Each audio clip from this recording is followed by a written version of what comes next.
Hi అందరికీ నమస్కారం.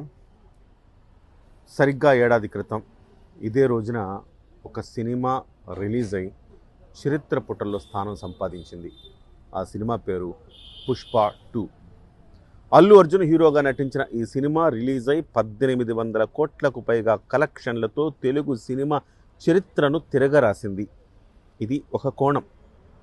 రెండో కోణం, ఆ సినిమా రిలీజ్ అయిన రోజు తొక్కిసలాటలో గాయపడి తల్లి చనిపోతే ఆమె కుమారుడు జీవచ్ఛవంలా మారిన రోజు.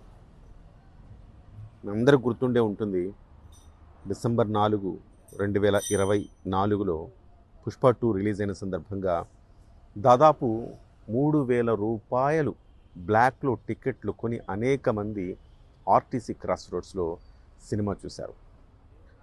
విపరీతమైన క్రౌడ్, దానికి తోడు అల్లు అర్జున్ రావటం, ఎలాంటి ముందస్తు అనుమతులు లేకుండా, పోలీసులను ఎట్లాంటి పర్మిషన్లు అడగకుండా అల్లు అర్జున్ చేసిన ఈ పనికి తొక్కిసలాటలో ఒక కుటుంబం అనాథలా మారిపోయింది.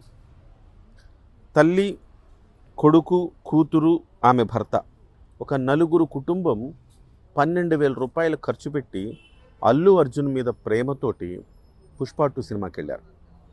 ఒక్కసారిగా అల్లు అర్జున్ రావడంతో తొక్కిసలాటలో చెల్లా చెదురైపోయి ఊపిరాడక తొక్కిసలాటలో తల్లి అక్కడికక్కడే చనిపోగా కుమారుడు ఇవాల్టికి జీవచ్ఛవంలా హాస్పిటల్ బెడ్ మీద పడున్నాడు.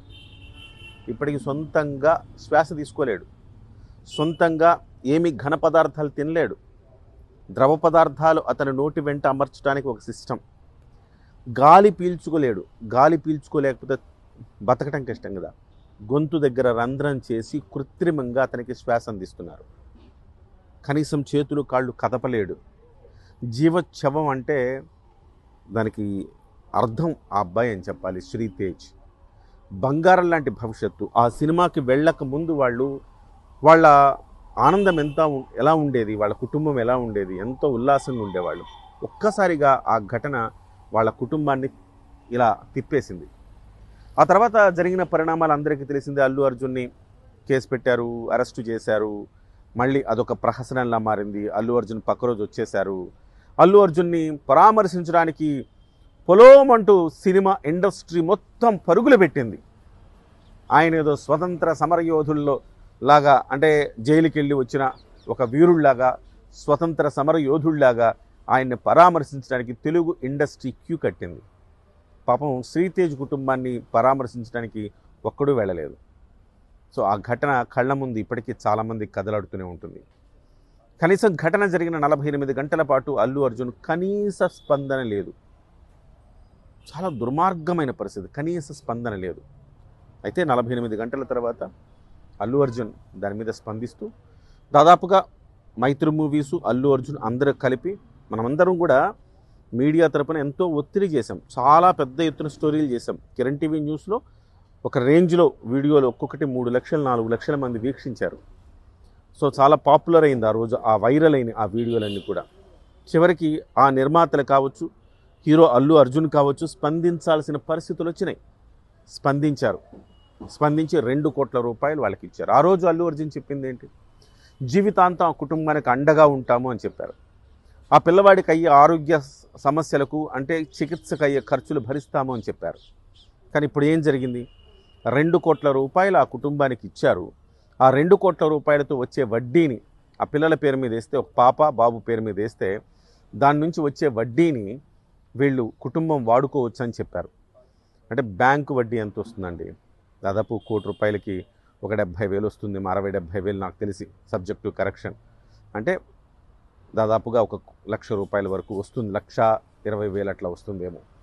కానీ శ్రీతేజ్ ఆరోగ్యానికి సంబంధించిన చికిత్సకు మాత్రమే ఆల్మోస్ట్ 1,50,000 పైగా ఖర్చు అవుతుంది. ఇక వాళ్ళ నాన్నగారు బంగారం దుకాణాల్లో పనిచేసేవాడు. ఇవాళ కుమారుణ్ణి చూసుకోవటానికి 75 ఏళ్ళ తల్లి, ఒంటరి కూతురు, అంటే చిన్న పాప ఆలనా పాలన చూడాలి, తల్లిని చూసుకోవాలి, ఆ పిల్లాన్ని చూసుకోవాలి. ఆయన ఉద్యోగం చేసే పరిస్థితి లేదు. అంటే సంపాదన లేదు ఇవాళ. కేవలం ఆ వడ్డీతోనే బతుకుతూ ఉన్నారు ఇవాళ. అఫ్కోర్స్ వడ్డీతో పాటు వాళ్ళు ఇచ్చిన మాట ఏంటంటే, శ్రీతేజ్ ఆరోగ్యం కుదుట పడేంత వరకు కూడా దీనికి కావలసిన మొత్తం కూడా మేమే ఇస్తాం, చికిత్సకు అయ్యే ఖర్చు అంతా భరిస్తామని చెప్పారు.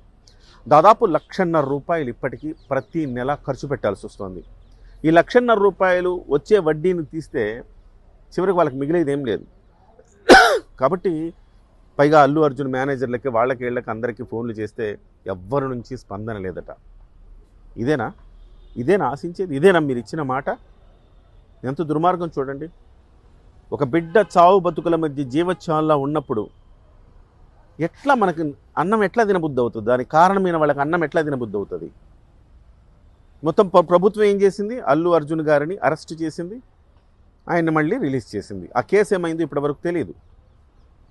అసలు ప్రభుత్వం కూడా ఎందుకు అల్లు అర్జున్ అరెస్ట్ చేసిందంటే ప్రభుత్వం మీద నెపం రాకూడదు అనే ఉద్దేశంతో ప్రభుత్వ స్కిన్ కాపాడుకోవడానికి ప్రభుత్వం చేసింది. అల్లు అర్జున్ తన స్కిన్ కాపాడుకోవడానికి అల్లు అర్జున్ ప్రయత్నం చేశారు. వాళ్ళు అంతా బాగానే ఉన్నారు. కానీ ఒక కుటుంబం మాత్రం వీధిన పడిందని చెప్పాలి. దయచేసి ఇప్పటికైనా అల్లు అర్జున్ గారి ఫ్యామిలీ అయినా కానీ, లేకపోతే మైత్రి మూవీస్ అయినా కానీ, లేకపోతే సినిమా ఇండస్ట్రీలో పెద్దలైనా కానీ స్పందించి ఆ పిల్లవాడికి అయ్యే ఖర్చులు, వైద్య ఖర్చులు ఏదో ఒక రూపంలో వాళ్ళకి అరేంజ్ చేస్తే అట్లీస్ట్ పోయినా వాళ్ళ తల్లి ప్రాణాన్ని తీసుకురాలేము. ఆ కుటుంబం చిందరవందరైపోయింది. తల్లి లేని పాప ఒంటరిగా, తల్లి లేని బిడ్డగా మిగిలిపోయింది. తండ్రి ఏమో జీవోత్సవం లాంటి కొడుకుని చూసుకుంటూ అనుక్షణం కుమిలి చస్తూ బతుకుతూ ఉన్నాడు. ఈ క్షణంలో అట్లీస్ట్ వాళ్లకు ఆ మెడికల్ ఖర్చులైనా భరించేలాగా అటు అల్లు అర్జున్ ఫ్యామిలీ కావచ్చు, మైత్రి మూవీస్ కావచ్చు చర్యలు తీసుకోవాలి.